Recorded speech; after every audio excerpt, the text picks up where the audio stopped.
வணக்கம் குட்டீஸ், தமிழோடு பழகலாம். அடுக்கு தொடர். விடிய விடிய ஓடி ஓடி அள்ளி அள்ளி குவியல் குவியலாய் சின்ன சின்ன. தமிழோடு பழகலாம் போதில் இன்று பார்க்க போது எண்ணின் பெயர் என்ன? விடைய கமெண்ட்டில் டைப் பண்ணுங்கள். வீடியோவை சப்ஸ்கிரைப் பண்ணாதுங்க, சப்ஸ்கிரைப் பண்ணுங்கள், லைக் பண்ணுங்கள், ஷேர் பண்ணுங்கள், கமெண்ட் பண்ணுங்கள். குட்டீஸ், கதை பகுதியில் இன்றைக்கி சின்ன சின்ன சிரிப்பு கதைகளை கேட்கலாம் வாங்க. நம்ம கதையின் நாயகன் பேர் மிஸ்டர் லூப்பா.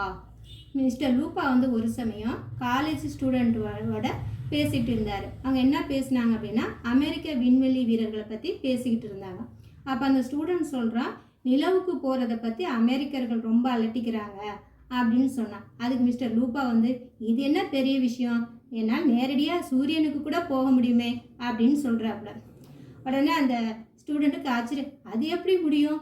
சூரியனுக்கு 130 லட்சம் மைல் பக்கத்தில் போகிறப்பயே நம்ம உருகி போய்டும். ஏன்னா சூரியனாவே ரொம்ப ஹாட்டாக இருக்குமே, எப்படி போக முடியும் அப்படின்னு சொல்கிறப்ப மிஸ்டர் லூப்பா அலட்டிக்கவே இல்லை. என்ன சொன்னார் தெரியுமா? அதனால் என்ன, சூரியனுக்கு நைட்டில் போனால் போச்சு அப்படின்னு சொல்கிறாரு.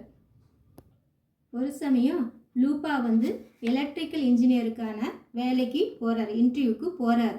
அங்கே ஆஃபீஸரை அவருங்கள லூப்பாவை பார்த்து, நீங்கள் எலக்ட்ரிக்கல் இன்ஜினியர் வேலைக்கு தான் அப்ளிகேஷன் போட்டிருக்கீங்க அப்படின்னு கேட்குறாங்க. உடனே லூப்பாவும், ஆமாங்க, அந்த வேலைக்கு தான் நான் அப்ளிகேஷன் போட்டிருக்கேன் அப்படின்னு சொல்கிறாரு. உடனே அவர் ஒரு கேள்வி கேட்குறாரு. இன்டர்வியூனாவே கேள்வி தானே கேட்பாங்க. இவரும் ஒரு கேள்வி கேட்குறாரு அதிகாரி. எலக்ட்ரிக்கல் மோட்டர் எப்படி ஓடுன்னு தெரியுமா அப்படின்னு கேட்குறாரு. ஏன்னா டெக்னிக்கலாக இவருக்கு என்ன தெரியும், இன்ஜினியர் படிச்சிருக்காங்களா, அதனால் அந்த சப்ஜெக்டை ஓரியண்டாக இவர் கேள்வி கேட்குறாரு. உடனே நம்ம லூப்பா என்ன சொன்னா தெரியுமா? ரொம்ப ரொம்ப ஈஸி சார், டோர்னு ஓடுது அப்படிங்கிறாரு. மிஸ்டர் லூப்பாக்கு கப்பலில் ஷிப்பில் கேப்டனாக வேலை செய்யணும் அப்படின்னு அவருக்கு ஆசை. அதனால் அதுக்கு வேலைக்கு ட்ரை பண்ணிட்டு இருந்தார். அந்த காலத்தில் இந்த கேப்டன் போஸ்ட்டுக்கு எப்படி எடுப்பாங்க அப்படின்னா, நல்ல எக்ஸ்பீரியன்ஸ் இருக்க கேப்டன்கள் கேள்வி கேட்பாங்க, இன்டர்வியூ பண்ணுவாங்க, அவங்களுக்கு பிடிச்சிருந்தா போஸ்டிங் கொடுப்பாங்க. அந்த மாதிரி ஒரு கேப்டன்கிட்ட போய் லூப்பா எனக்கு கேப்டன் ஆகணும், ஆசை, வேலை வேணும் அப்படின்னு கேட்குறாப்புல. உடனே அந்த அதிகாரி கேப்டன் என்ன செய்கிறாங்க, சரி கேள்வி கேட்க ஆரம்பிக்கிறார். இவர் எந்த அளவு இன்டெலிஜென்ட்டாக இருக்கார், அந்த ஒர்க்கு பற்றி என்ன தெரியுது அப்படின்னு தெரிஞ்சுக்கலான்ட்டு கேள்வி கேட்குறாரு. நீ கப்பலை ஓட்டிகிட்டு போகும்போது புயல் வந்தால் என்ன செய்வ அப்படின்னு கேட்குறாரு. உடனே லூப்பா என்ன சொல்கிறாரு, நங்கூரத்தை போட்டு நான் கப்பலை நிறுத்துகிறேன் அப்படின்னு சொல்கிறாரு. கேப்டன் இன்னொரு சொல்கிறாரு, இன்னொரு புயல் வந்தால் என்ன செய்வ அப்படின்னு கேட்குறாரு. இன்னொரு நங்கரத்தை போட்டு நான் கப்பலை நிறுத்துவேன் அப்படின்னு சொல்கிறார். அதிகாரி விடல, திருப்பி சொல்கிறார், கேட்குறாரு, திருப்பி இன்னொரு புயல் வருது, அப்போ என்ன செய்வ அப்படின்னு கேட்குறாரு. அதுக்கும் உடனே லூப்பா என்ன சொல்கிறாரு, நான் இன்னொரு நங்குரத்தை போட்டு கப்பலை நிப்பாட்டிடுவேன் அப்படின்னு சொல்கிறாரு.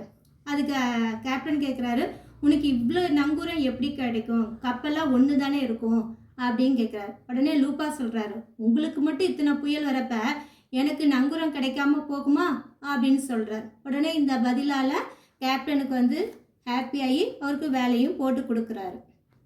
ஒரு சமயம் லூப்பா சைக்கிளில் போயிட்டு இருந்தார். அப்போ எதிர்த்தாப்பில் ஒருத்தர் நடந்து வந்துட்டு இருந்தார் ரோடில்.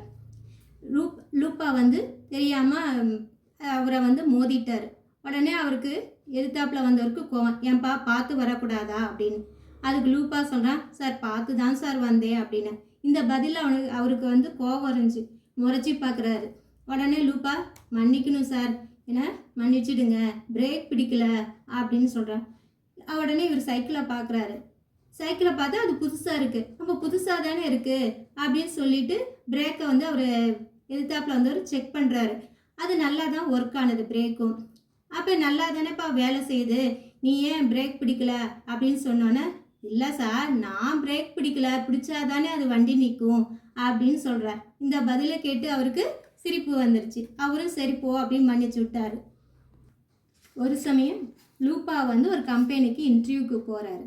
அங்கே இன்டர்வியூ நடத்துகிறவங்க லூப்பாவை பார்த்து கேட்குறாங்க, உனக்கு இன்டர்வியூவில் 10 ஈஸியான கேள்வி கேட்கட்டா, இல்லை ஒரு ஹார்டான கொஸ்டின், கஷ்டமான கொஸ்டின் கேட்கட்டா அப்படின்னு கேட்குறாரு. உடனே மிஸ்டர் லூப்பா எனக்கு ஒரு கஷ்டமான கேள்வியே கேளுங்க அப்படின்னு சொல்கிறாங்க. அப்போ அதிகாரி சொல்கிறாங்க, நீ அதுக்கு தப்பாக சொன்னீங்கன்னா வேலை கிடைக்காது, பரவாயில்லையா அப்படின்னு கேட்குறாரு. அதுக்கு லூப்பாவும், பரவாயில்ல சார், எனக்கு ஒரு கொஷினே கேளுங்க அப்படின்னு, கஷ்டமாக இருந்தாலும் பரவாயில்ல அப்படின்னு சொல்கிறேன். உடனே ஆஃபீஸர் என்ன கேட்குறாங்க, ஃபஸ்ட்டு வர்றது டேவா நைட்டா அப்படின்னு ஆஃபீஸர் கேள்வி கேட்குறாங்க. உடனே லூப்பா கொஞ்சம் யோசிக்கிறாப்புல, பின்ன டக்குன்னு சொல்கிறாப்புல டே தான் ஃபஸ்ட்டு வரும் அப்படின்னு சொல்கிறாங்க.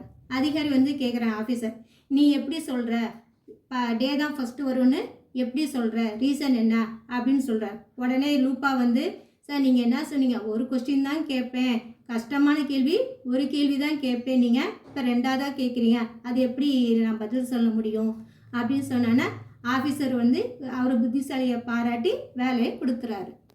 ஒரு தடவை லூப்பா வந்து அவர் ஃப்ரெண்டுக்கிட்ட பேசிகிட்டு இருந்தார். அப்போ ஃப்ரெண்டு வந்து சொல்கிறாப்புல, எங்கள் வீட்டில் வந்து எலித்தொலை ரொம்ப அதிகமாகிடுச்சு, என்ன பண்ணுறதே தெரியல, எல்லா பொருளையும் கடிச்சு வைக்குது, புக்கு எது மேஜை அந்த மாதிரி வுட்டில் பண்ண பொருள் எதுனாலுமே அது கடிச்சு வீண் பண்ணிடுது, நைட்டும் தூக்கம் வர மாட்டேங்குது அப்படின்னு சொல்லிட்டேன்.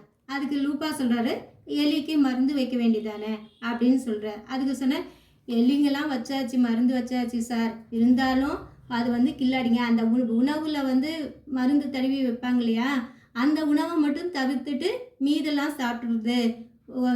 நைட்டு வந்து நம்ம வந்து வாயை திறந்து தூங்கிட்டு இருந்தால் அது வாய்க்குள்ளேயே வயிற்றுக்குள்ளேயே போயிட மாட்டுக்கு, அவ்வளோ கில்லாடிங்களா இருக்கு எலிங்க அப்படின்னு சொல்கிறாரு.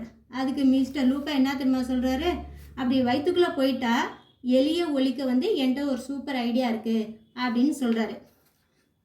என்ன ஐடியா தெரியுமா, அது என்ன உடனே இவருக்கும் கேட்குற ஃப்ரெண்டு, என்ன அப்படின்னு கேட்குற. லூப்பா என்ன தெரியுமா சொல்கிறாரு, ஒன்றும் பிரச்சனை இல்லை, ஒரு பூனையை பிடிச்சி விழுங்கிடு, அது எலியை பிடிச்சிடுன்னார். என்ன சூப்பர் ஐடியா தானே. ஒரு சமயம் ஒரு டீச்சருக்கு ஸ்கூலில் ஒரு டீச்சருக்கு லெட்டர் வந்திருக்கு. அந்த போஸ்ட்மேன் வந்து வாட்ச்மேன்கிட்ட லெட்டர் கொடுத்துட்டு இது வந்து டீச்சர்கிட்ட கொடுங்க அப்படின்னு சொல்லிட்டு போகிறாப்புல. அந்த வாட்ச்மேனும் பார்க்குறாப்புல, யாராவது அந்த பக்கம் வந்தால் டீச்சரை கொடுத்து அனுப்பலான்ட்டு பார்த்துட்டு இருக்கப்ப லூப்பா அந்த சைடு போகிறாப்புல. உடனே லூப்பாவை கூப்பிட்டு, இதை வந்து இந்த டீச்சர்கிட்ட கொடுத்துருப்பா, இந்த லெட்டர் வந்திருக்கு அப்படின்னு சொன்னோன்னே லூப்பாவும் சரி நான் டீச்சர்கிட்ட கொடுக்குறேன் அப்படின்னு சொல்லி லெட்டரை வாங்கிட்டு போகிறாப்புல. வாங்கிட்டு போகிறப்பயே அந்த லெட்டரை படிச்சுக்கிட்டே போய் போகிறாப்புல. இதை சார் பார்த்துறாரு. சார்கிட்ட பார்த்தோன்னே இவன் கொடுக்குறேன், என்னப்பா நீ இப்படி வந்து மற்றவங்களுக்கு வந்த லெட்டரை வந்து படிச்சுட்டு இருக்க, இது மாதிரி படிக்கக்கூடாது, இது பேட் ஹேபிட்டு அப்படின்னு அட்வைஸ் சொல்கிறாரு. சரின்னு அவனும் சரின்னு சொல்லிடுறான். அடுத்த நாள் வந்து கிளாஸில் வந்து டீச்சர் கேட்குறாங்க, நீ லூப்பா எல்லாம் படிச்சுட்டு வர சொன்னேனே, ஹோம்ஒர்க்கு எல்லாம் படிச்சுட்டு வந்தீங்களா எல்லாரையும் கேட்குறாங்க. எல்லாரும் படிச்சுட்டு வந்துட்டோம் அப்படின்னு சொன்னேன். லூப்பா மட்டும் நான் படிச்சுட்டு வரல அப்படின்னு சொல்கிறாப்புல. அதுக்கு லூப்பா வந்து சொல்கிறாங்க, நான் வந்து மற்றவங்கள லெட்டரெல்லாம் படிக்கிறது தப்பு சொன்னீங்கல்ல, அதனால் நான் படிச்சுட்டு வரல அப்படின்னு சொன்னேன். அதுக்கு சார் சொல்கிறாரு, நான் பாடம் தானே படிச்சுட்டு வர சொன்னேன், அதுக்கும் இதுக்கு என்ன சம்மந்தம் அப்படின்னு கேட்குறாரு. அது நீங்கள் தானே சொன்னீங்க லெட்டரை படிக்கக்கூடாதுன்னு. இன்றைக்கி லெசன் வந்து அறிஞர் அண்ணா வந்து தம்பிக்கு எழுதிய கடிதம், அது பாடமாக வந்திருக்கு, அது அண்ணா எழுதிய கடிதம் இல்லையா, அதை வந்து நான் எப்படி படிக்க முடியும், அது மற்றவங்க கடிதம் தானே அப்படின்னு சொன்னோன்னே கிளாஸு சிரிக்குது. குட்டீஸ், இந்த நகைச்சுவை கதைகள்லாம் பிடிச்சிருக்குன்னு நினைக்கிறேன். அடுத்த வீடியோவில் சந்திக்கலாம்.